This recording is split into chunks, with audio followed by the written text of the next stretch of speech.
Buenos días, queridos compañeros, queridas compañeras. Acá estamos hoy junto a los compañeros y las compañeras de nuestro querido comité de base, recogiendo firmas nuevamente, aprovechando que la semana de turismo están cobrando los vecinos y las vecinas y preparando el pasar en familia estos momentos difíciles que hay que estar apretados y juntos. Buena recepción se está teniendo por parte del pueblo. Se han recogido unas cuantas firmas. Aprovechamos a señalar y a decir que en el marco de la coordinación con algunos gremios en la zona, abajo del viaducto van a haber un par de mesas quizá hasta las 6 de la tarde para todos los que quieran acercarse. Precisan el número de la credencial.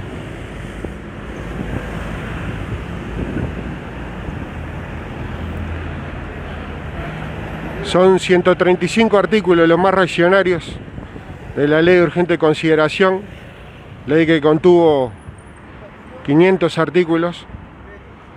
Lo que se está planteando poner a consideración del pueblo a partir de las firmas que habiliten el llamado a referéndum, que tenemos tiempo hasta fines de junio para recogerlas. Alrededor de entre 700.000 y 800.000 firmas que necesitamos para que se pueda concretar aquello de que el pueblo decida. ¿Por qué? Aquello que anhelaba, que quería, que luchó, que peleó, que enseñó, que educó a Artigas, que la soberanía residía en el colectivo. Y nosotros nos preguntamos, ¿no?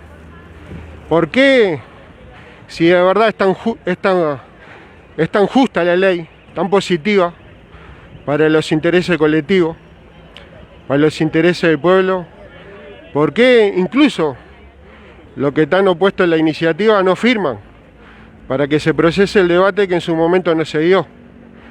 Porque vamos a decir que no se dio. ¿Qué hubiera pasado, qué hubiese pasado si el Frente, la primera vez que asumió, hubiera propuesto y hubiera llevado adelante sobre la base de una mayoría circunstancial una ley de esta naturaleza, pero con un sentido distinto, con un sentido democrático, avanzado, revolucionario al contenido reaccionario, conservador y regresivo que contiene esta ley? ¿Qué hubiese pasado si se hubiera querido llevar por delante la otra mitad del país? ¿Qué se hubiese pasado si se hubiera querido llevar adelante? Y se hubiera pensado solo en los intereses de una fuerza o los intereses de un conjunto de fuerzas y no en lo que tenía que ver con las sensibilidades, con las susceptibilidades, con las ideas, con la idiosincrasia y con las tradiciones del resto del pueblo, simplemente por tener una mayoría de votos. Seguramente a muchos no les hubiese gustado. Y no se hizo. Se utilizaron otros métodos, incluso que por sus ritmos más lentos, incluso en algunos aspectos que se critican más conservadores, generaron gran discusión.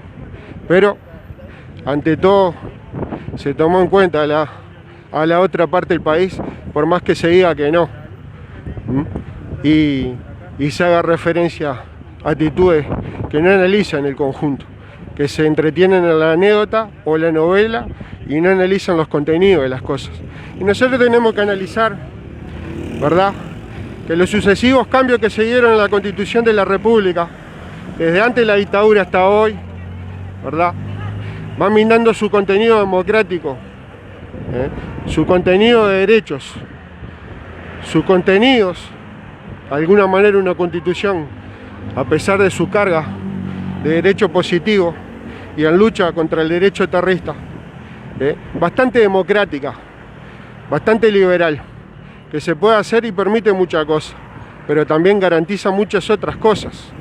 Y esta ley viene sin duda, esta ley de urgente consideración y estos 135 artículos vienen sin duda a militarizar.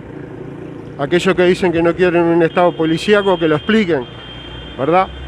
Que expliquen por qué se persigue a médicos por decir su opinión profesional en el medio de una brutal pandemia como la que vivimos, con todas las consecuencias que sufrimos hoy.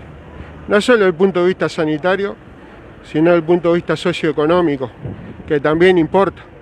Y desde el punto de vista sanitario, no solo por los efectos inmediatos, lo que significa las muertes o el hecho de estar en el CTI o en cuidado intermedio o con la angustia de pasar, de involucionar en vez de evolucionar positivamente, sino también con las otras cargas, las afectivas, las emocionales, las que juegan desde el punto de vista psicológico y nos afectan en la angustia, en la depresión o en la situación general que vive cada familia. ¿Quién es Dios para determinar que se puede transitar de igual manera a pesar de todo, cuando su función, cuando sus deberes es cuidar y velar por todos? En ese sentido hay que convocarse a la serenidad, al aplomo, a la profundidad del pensamiento, porque nos asiste mucha razón histórica en lo que señalamos, mucha razón histórica. De nuestro lado está el vallismo del viejo Pepe Valle y Ordóñez, de nuestro lado está Artigas, que creía en la soberanía del pueblo y en la libertad. De nuestro lado está Varela, que creía en el derecho a la educación pública para todos, porque era la primera obligación para pensar un mundo diferente, no solo un mundo de derechos, sino hasta un mundo de trabajo, ¿verdad?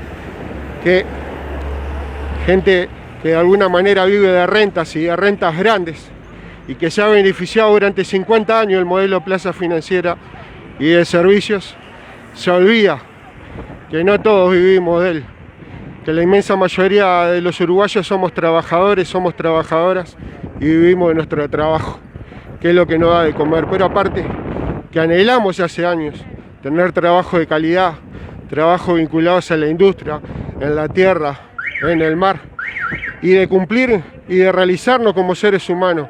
Pero aparte de que no solamente aspiramos a una situación económica que nos permita vivir, ¿verdad?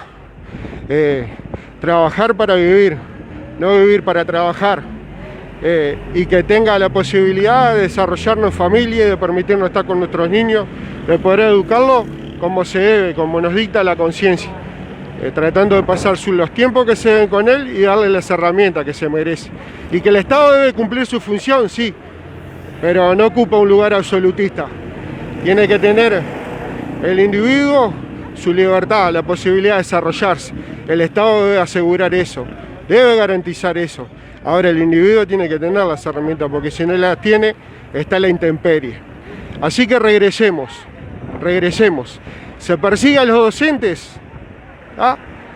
Y se los intimida, en una política que hasta pasa por lo institucional y se los sanciona institucionalmente. Se pasa de la persecución ideológica, de la persecución política, a la acción institucional y se los sanciona por expresarse, ¿tá?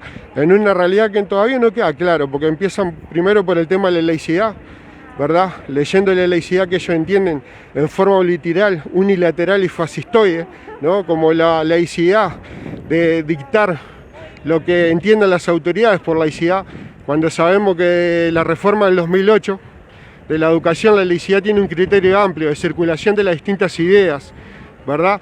Que uno llega a la verdad sobre la base de la oposición de distintas tesis, así se llega a la síntesis, ¿tá?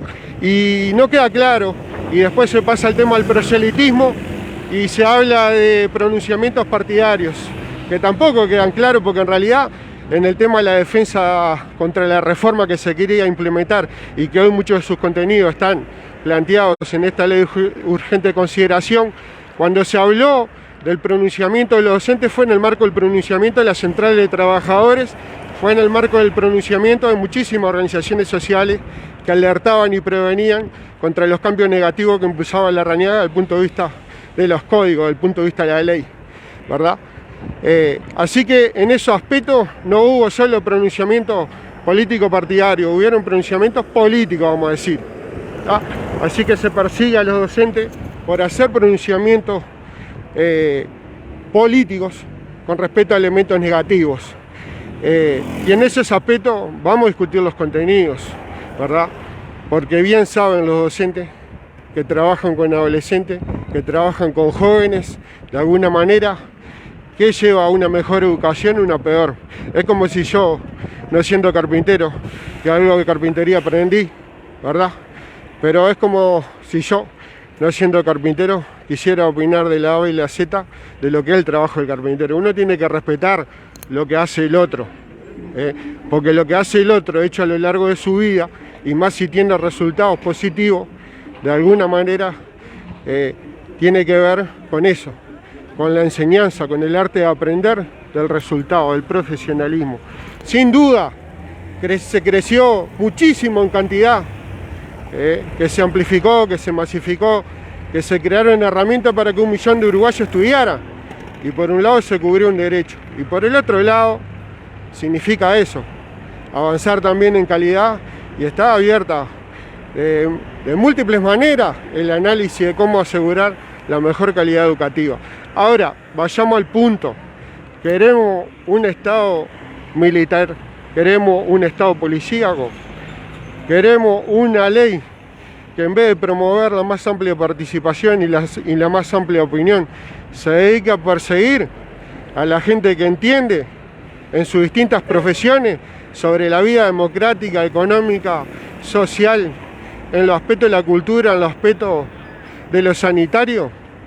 Ayer, la verdad, quedábamos azorados con mi compañera, escuchando por los micrófonos de Radio Monte Carlo, cuando esta mujer, como es, compatriota Graciela Bianchi, convocaba a plantear que debería aplicársele de oficio por parte de Fiscalía terrorismo a los médicos por alertar la situación de los CTI en el medio de la situación en que vivimos. La verdad que no pueden decir que nuestro pueblo no sea generoso. La verdad, no pueden decir que nuestro pueblo no sea abierto como para tener una compatriota que piense así en un puesto de senadora, cuando tendría que caracterizarse por tender puentes, por ser respetuosa de todas las opiniones, y más de las opiniones contrarias a las de ella, y no. Convoca a actuar de oficio contra lo que hace un médico, que es defender, y está en su profesión, está en su juramento, el derecho a la vida. Así que acá se ataca a los docentes y ahora se ataca a los médicos. Mucho de esta realidad, desde el punto de vista político, filosófico, está contenida en la ley de urgente consideración y los cambios que ha promovido. Sobre todo estos 135 artículos que estamos juntando firmas para su impugnación, con dos instancias que son distintas y que resaltamos. Una, la discusión que no se dio en su momento. Nos encontramos dialogando con el pueblo en las barriadas y nos encontramos en las mesas que a muchos pueblos le falta la información debida, que no conoce siquiera los artículos. Así que sería bueno que conociera en profundidad los artículos, que conociera en profundidad sus contenidos, que conociera en profundidad las distintas visiones con respecto a lo mismo, antes que se laudaran sobre ello, porque se va a laudar sobre ellos si fracasa la iniciativa de la recolección de firmas y si de alguna manera quedan como están en función de un resultado negativo del referéndum, cosa que por ello queremos el mayor debate y queremos el derecho democrático a pronunciarnos por todos los cambios que va a significar para la vida de todos.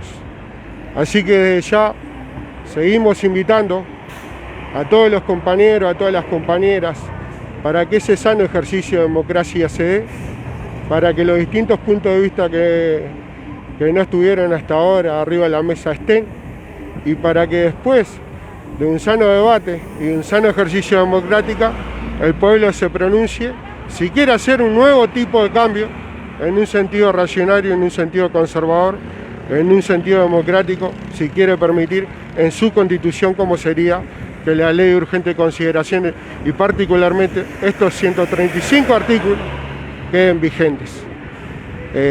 Por eso los convocamos a redoblar, los convocamos a no rendirnos. Recordamos, insistimos, van a haber 2 mesas hasta las 6 de la tarde debajo del viaducto. Ya muchas gracias por escucharnos, abrazo fraterno a todos, a redoblar.